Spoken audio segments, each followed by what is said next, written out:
This video will show how you can use Runtime engine to render your project screen objects. Select your project in Launchpad.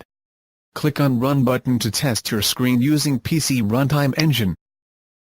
You have 10 seconds to click on Pause button to change project setup. Otherwise click on Run to start Runtime immediately. The Runtime engine renders your project screen objects.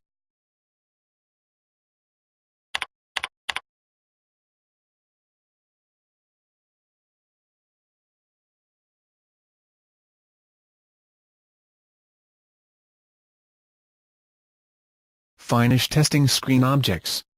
Click on X button to exit Runtime engine. When you exit Runtime engine you will return to Launchpad. In Launchpad you may view reports and logs created in Runtime. Click on X button to exit demo. Thank you for your interest in InstantHMI.